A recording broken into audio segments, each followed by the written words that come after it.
ಸರ್ಕಾರಕ್ಕೆ ಈಗ ದೊಡ್ಡ ತಲೆನೋವಾಗಿದೆ. ಜಾತಿ ಗಣತಿ ವರದಿಗೆ ಒಕ್ಕಲಿಗ ಕ್ರಿಯಾ ಸಮಿತಿ ವಿರೋಧ ವ್ಯಕ್ತಪಡಿಸ್ತಾ ಇದೆ.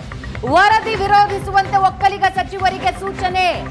ಒಕ್ಕಲಿಗರಿಗೆ ಅನ್ಯಾಯವಾದ್ರೆ ರಾಜೀನಾಮೆ ಕೊಡಬೇಕು. ನೀವು ವರದಿ ಪರ ನಿಂತ್ಕೊಂಡ್ರೆ ತಕ್ಕ ಪಾಠ ಕಲಿಸ್ತೀವಿ, ಪಾಠ ಕಲಿಬೇಕಾಗತ್ತೆ ಅಂತ ರಾಜ್ಯ ಒಕ್ಕಲಿಗ ಕ್ರಿಯಾ ಸಮಿತಿ ಅಧ್ಯಕ್ಷ ಕುಮಾರ್ ಆಗ್ರಹಿಸಿದ್ದಾರೆ.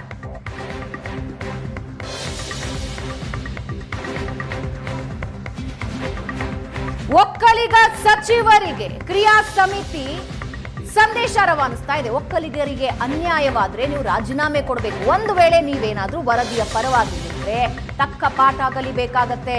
ಈ ಹಿಂದೆ ಒಕ್ಕಲಿಗ ಸಂಘದ ಖಜಾನ್ಶಿ ಒಂದು ಮಾತು ಹೇಳಿದ್ರು, ಸರ್ಕಾರನ ಕಿತ್ತು ಬಿಸಾಕ್ತೀವಿ ಅಂತ ಖಜಾನ್ಶಿ ಈ ಮಾತನ್ನ ಹೇಳಿದ್ರು. ಈಗ ಒಕ್ಕಲಿಗ ಕ್ರಿಯಾ ಸಮಿತಿ ಸಚಿವರಿಗೆ ಸಂದೇಶ ರವಾನಿಸ್ತಾ ಇದೆ. 10+ ಸಚಿವರು ಸಂಪುಟದಲ್ಲಿದ್ದಾರೆ. ಒಕ್ಕಲಿಗ ಸಚಿವರು ಸಂಪುಟದಲ್ಲಿದ್ದಾರೆ. ಅಂತ ಪರಿಸ್ಥಿತಿ ಬಂತು ಅಂದ್ರೆ ರಾಜೀನಾಮೆ ಕೊಟ್ಟು ಹೊರಗೆ ಬನ್ನಿ ಅಂತ ಹೇಳ್ತಾ ಇದ್ದಾರೆ.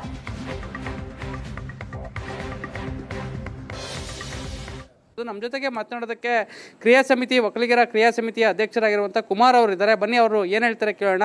ಸರ್, ಈಗಾಗಲೇ ಸಭೆಯನ್ನ ಮಾಡ್ತಾ ಇದ್ದೀರಿ. ಈ ಸಭೆ ಮುಖಾಂತರ ನೀವು ಸರ್ಕಾರಕ್ಕೆ ಏನು ಹೇಳಕ್ಕೆ ಹೊರಟಿದ್ದೀರಿ?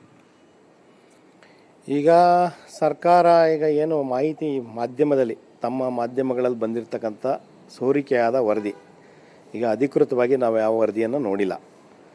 ಈಗ ಅದರ ಅಂಕಿ ಸಂಖ್ಯೆಗಳನ್ನು ನೋಡಿದಾಗ ನಾವು ಏನು ಊಹೆ ಮಾಡಿದ್ವಿ ಅದು ನಿಜ ಆಗಿದೆ. ಯಾಕೆಂದರೆ ಇದು ಹೋರಾಟ ನಾವು ಇವತ್ತೆಲ್ಲ ಪ್ರಾರಂಭ ಮಾಡಿದ್ದು. 2015ರಲ್ಲೇ ಅದರ ವರದಿಯನ್ನು ಕೊಡಬೇಕು ಅಂತ ಒಂದಿನ ಕಾಂತರಾಜ್ ಆಯೋಗ ಹೊರಟಾಗ ಆವತ್ತು ಮಾಧ್ಯಮದಲ್ಲಿ ಸೋರಿಕೆಯಾಗಿತ್ತು. ಸುಮಾರು 9 ವರ್ಷಗಳ ಹಿಂದೆ ಆಗಲೇ ನಾವು ಅದನ್ನು ವಿರೋಧ ಮಾಡಿದ್ವಿ.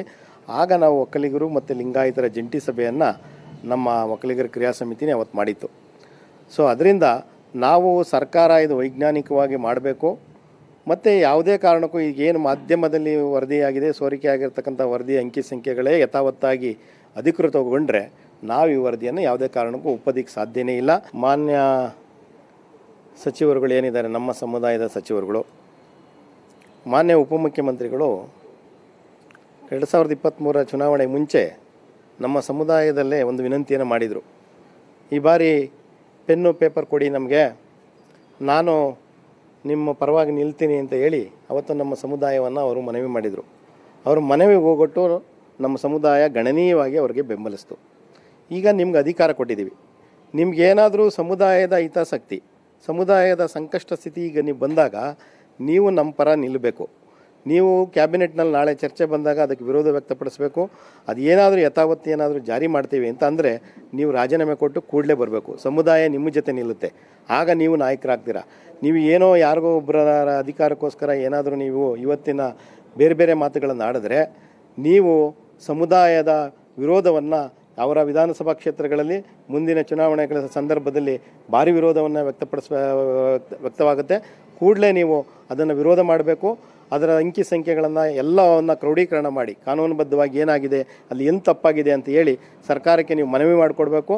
ಅಲ್ಲಿ ಮನವಿ ಮಾಡೋದ್ರ ಮುಖಾಂತರ ನಮ್ಮ ಸಮುದಾಯದ ಹಿತಚಿಂತನೆಯನ್ನು ನೀವು ಕಾಪಾಡಬೇಕು. ನೀವು ಕಾಪಾಡದಲೇ ಕೇವಲ ರಾಜಕೀಯ ಮೇಲಾಟ ಏನಾದರೂ ಆಡಿದ್ರೆ ನಾವು ನಮ್ಮ ಸಮುದಾಯ, ನಾವು ಒಕ್ಕಲಿಗರು ನಿಮಗೆ ಸರಿಯಾದ ಪಾಠವನ್ನು ನಾವು ಕಲಿಸುವಂಥ ಸಂದರ್ಭದಲ್ಲಿ ಕಲಿಸ್ತೇವೆ.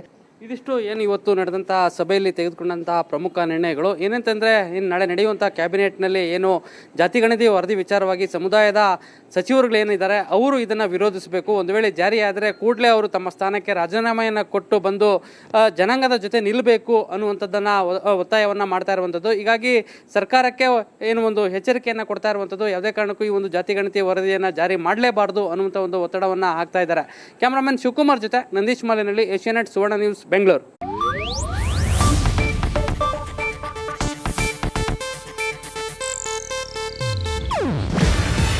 ಇದು ಏಷ್ಯಾನೆಟ್ ನ್ಯೂಸ್ ನೆಟ್ವರ್ಕ್ ಪ್ರಸ್ತುತಿ. ನೀವು ನೋಡ್ತಿದ್ದೀರಾ ಏಷ್ಯಾನೆಟ್ ಸುವರ್ಣ ನ್ಯೂಸ್.